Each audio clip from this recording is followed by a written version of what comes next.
Welcome back, everybody, to the Minnesota Twins franchise on MLB The Show 19. We continue the 2021 season today. We're 44 games into it, and the Twins are out to a good start, partially because Byron Buxton is having a career season, and we're also getting a much improved year from Yasiel Puig. Young pitcher Maxwell Fowler currently leads the American League in wins. Dallas Kuechel, our ace, is right behind him in the standings. So we'll continue on today through the month of May, and hold on a minute. Dallas Kuechel suffers a concussion, and he's going to miss the next 1 to 2 weeks, putting him on the injured list. He's not going to miss much time, but we'll have to make a roster move. In these games against the A's, by the way, we win this game 3-1, and Jose Barrios continues to put out better performances. This may be his best. 6 innings, only a few hits, no runs. And in the game where Dallas Kuechel got injured, the Twins bats get going for a 10-run outing. And then Tyler Duffy, who's had his struggles this season, ends up going 5.1 the rest of the way, scoreless. So the obvious player to call up would be Steven Gonzalez. However, when a player is out of options, you have to think about other options. Unless I was ready to keep Gonzalez on the roster long term or trade him, I didn't want to call him up. So I began to look at other pitchers. We had Felix Jorge and Randy Rosario, 2 pitchers who are in their mid-20s, both lower 70s in overall. Jorge had 5 pitches, Rosario had only 3. And I went through their ratings to compare the two and ended up calling up Randy Rosario because he's a lefty, he's a year younger, and I wanted to see what we had with him.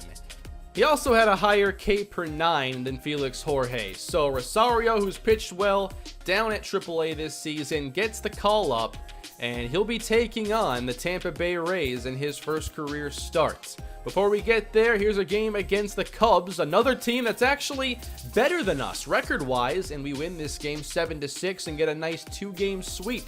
3 homers in this one from Sano, Goldschmidt, and Mookie Betts. Win number 8 for Maxwell Fowler.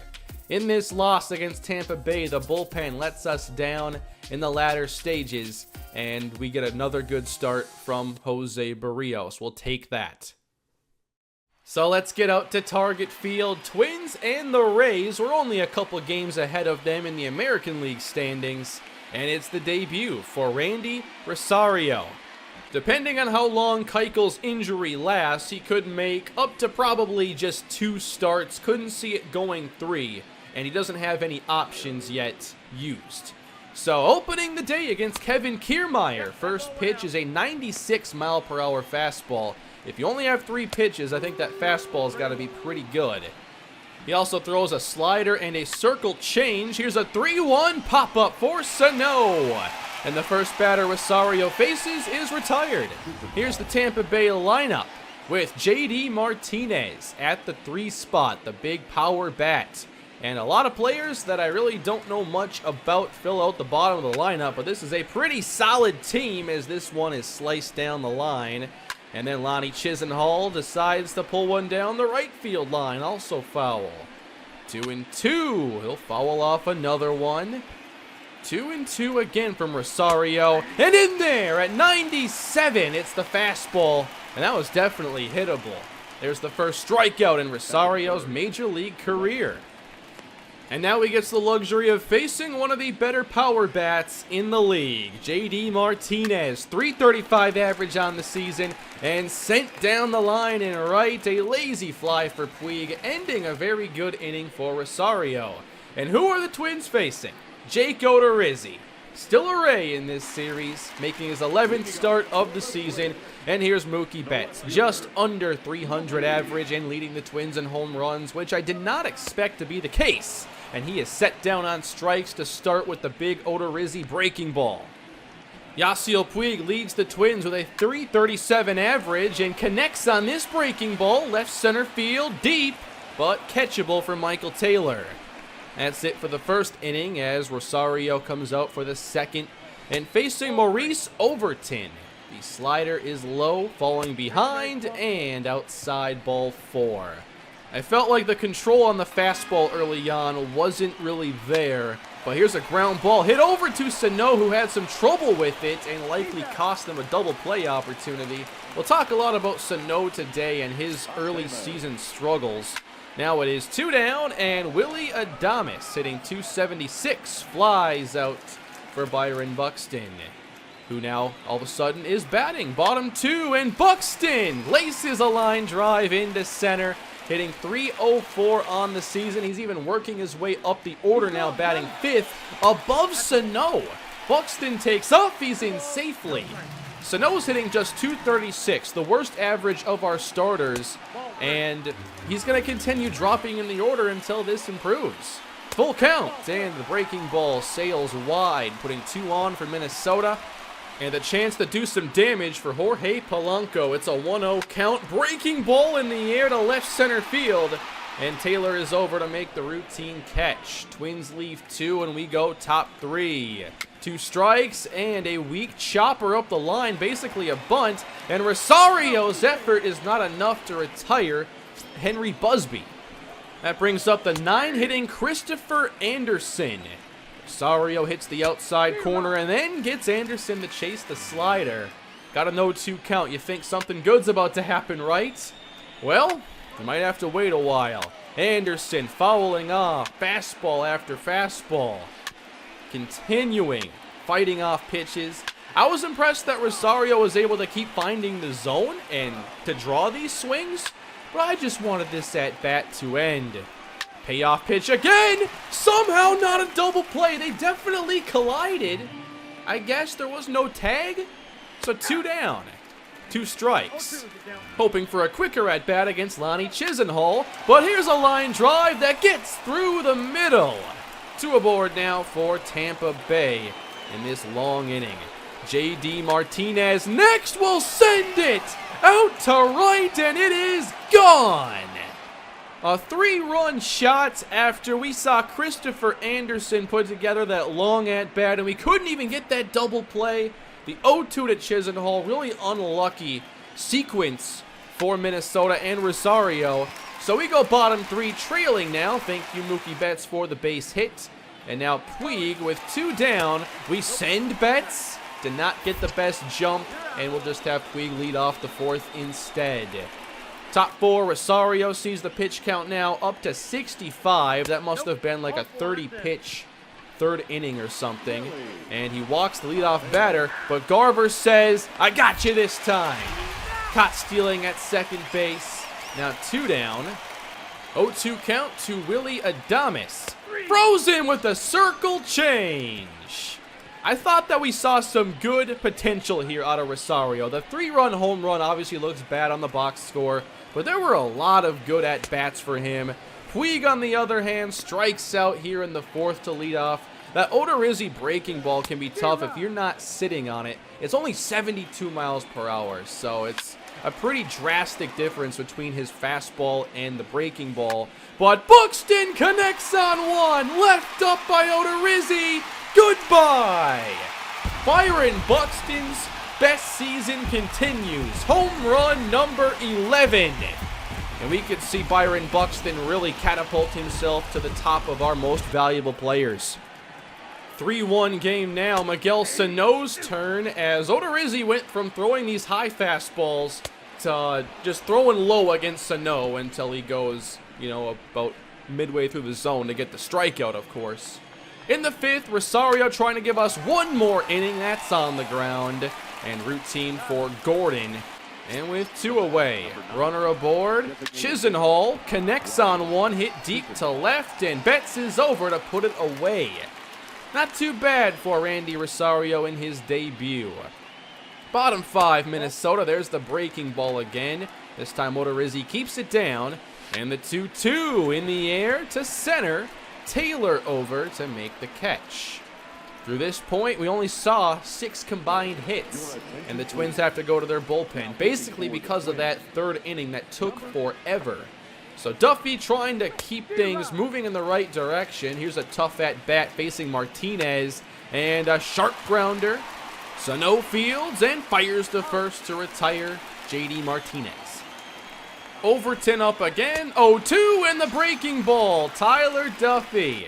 I've always had good success, it seems, playing with him. And there's the cutter on the inner half of the plate. 2 strikeouts for Duffy, a 1-2-3 inning. And the Twins try to chip away at this slim lead. Betts line drive over second. His second hit of the day. And that would be it for Odorizzi. We work some counts. He's a pitcher who gets a lot of foul balls and is kind of prone to those long at-bats. So already into their bullpen, full count at Goldschmidt. He'll chase it, and Betts will take off for second. So at least we move Mookie Betts up 90 feet. Now it's Puig's turn, and Ramirez drops the curveball right on the outside corner. 2-2, not chasing the slider, full count. Ramirez payoff pitch inside with the fastball, and Puig a little behind it.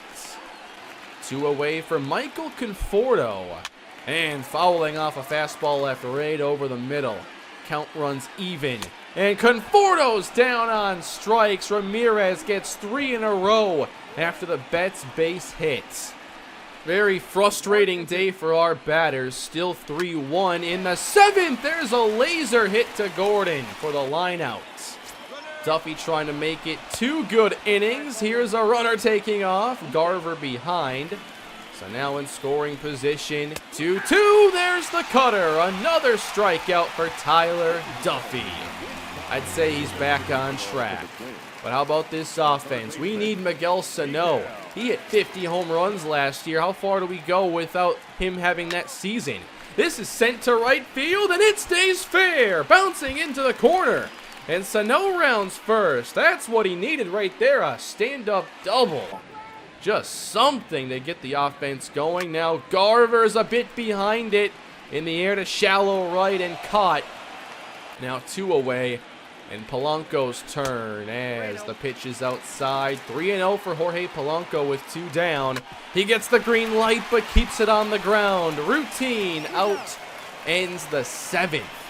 Twins running out of time in this game. Aaron Loop in the 8th, and there is Kiermaier going after a fastball way inside. How about JD Martinez not going after the slider? Payoff pitch with the bases empty, and that is going through the middle. Second hit for Martinez. Overton 2-1. Swinging through the fastball, count evened up 2 apiece. Now a payoff pitch on the ground, chopped to short. And the bullpen continues to put zeros on the board. Each team with just 1 run producing hit to this point. Now the Twins get to face a former Twin who's having a great season, Trevor May, with an ERA just north of 2. Here's one sent to right off the bat of Gordon, hit right at JD Martinez. Betts with 1 away. Got a pitch to hit, and he's way underneath it. Sky high to left. It'll take a while to come down, but it does safely in Kiermaier's glove.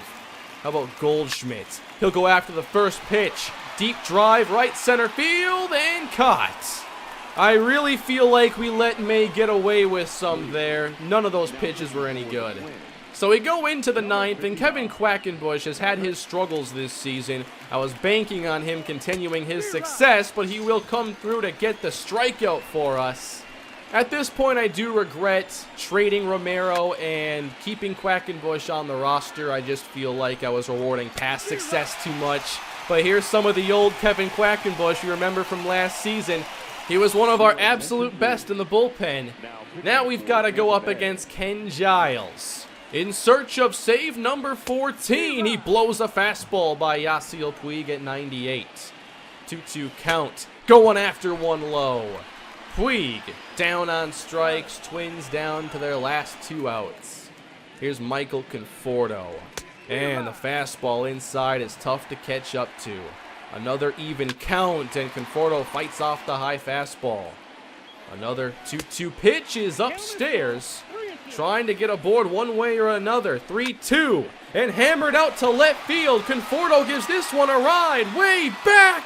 And caught by Kiermaier on the track. And that brings up Byron Buxton, and perhaps at this stage, he's exactly who we need up in this spot. On the first pitch, Buxton's underneath it, sky-high fly to center, and Michael Taylor makes the catch, handing the Twins a 3-1 defeat. My hitting was really not where it needed to be this game. I had a lot of trouble with that Odorizzi breaking ball, and everybody's fastball I was just a little bit behind. Still thought it was a decent debut for Randy Rosario, just that one swing by JD Martinez.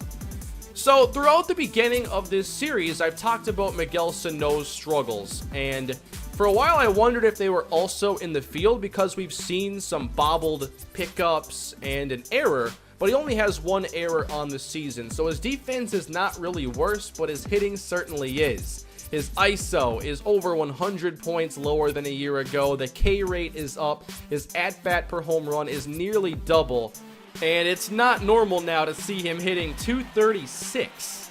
So I'm hoping these struggles will end soon and we get more of the power, because he's nowhere near the 50 home run pace he set a year ago. The month of May has just been dreadful. April wasn't too bad, but May has been forgetful at best. So let's get into the first inning here against Cleveland as we get a runner in scoring position, and Sano going after the Jimmy Nelson sinker down on strikes. More of the same there. Now let's go to the field. Here's a tough play, a bunt with Sano charging. Gotta make a tough throw here off balance, and he does so perfectly. Sano's defense is pretty good. Let's go into the fourth now. Nelson's first pitch is left over the middle, and a line drive to right will get Sano aboard. Rounding first and in with the double. We need more extra base hits, whether they're doubles or homers. Unfortunately, Minnesota not able to bring Sano around as Puig ends the inning with a ground out. Let's head into the sixth. Minnesota up 3-0, and a ground ball that will find its way through into right field. A two-hit day for Sano. He ends up working over to second base, and another ground ball will end this inning. In the seventh, though, a chance to really do some damage. Base is loaded, and Sano's big swing does not connect. 1-2 count. That's a fly hit to center. Not the grand slam I wanted to see, but it's still a productive trip to the plate as he brings home the runner from third base. Twins open up a commanding lead, and Sano has another chance in the eighth. It's sent to left, hit pretty hard, but catchable. Twins win this game. Sano gets 2 hits plus the sacrifice, so a productive day for him, and Maxwell Fowler gets win number 9. We had Dallas Kuechel in the Cy Young race a year ago. It looks like Fowler is going to be in it this season, and he doesn't do it with a ton of strikeouts. He's just productive. I might do more of those player lock sequences. There was just obviously a big storyline with Sano's struggles so far, and plus I like adding something extra to games where I didn't play all that well. The Twins are still 5 games up in the American League Central. We're over 50 games into the season now. Nomar Mazara currently leading the American League in batting average. Jock Peterson in the National League.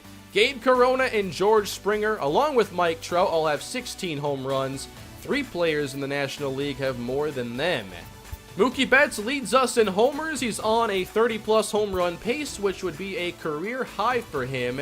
And we have a number of hot streaks along this team, including bench catcher Justin O'Connor. That's a good surprise. Maxwell Fowler currently has 9 wins, and next episode I assume we'll see Kuechel come off the injured list. But I end the episode here only because next episode is going to be the amateur draft on June 1st. And there are a number of prospects that I've taken some interest in. I think if I take any pitchers, they'll just be values later on, or maybe a reliever, but I really want to build up some of the other positions, whether it be infield or outfield. I'm just trying to build up good depth. I feel like our pitching depth has been really strong throughout the series, but we could use some more depth everywhere else. Catcher is still something I'm targeting, but there are a lot of players here that I think would be good additions to our team. You can let me know your favorites that I show here down below in the comments section. I'd really like to get Blake Fisher, very good defense, and if he's even an average hitter, that's definitely a plus. And then relief pitcher Larry Rayner from Pennsylvania. I love to add a bullpen arm in this draft, or maybe draft a starter and then move them to the bullpen because I might not have as many options. But overall, really excited to see what is next for this team and to continue on with the season. Let me know what you think so far, everybody, and I will see you all again soon. Thank you for watching this episode. Please leave a like on the video and subscribe for much more Minnesota Twins franchise to come. And the draft episode will be coming your way later this week. Have a great day, everybody. See you soon.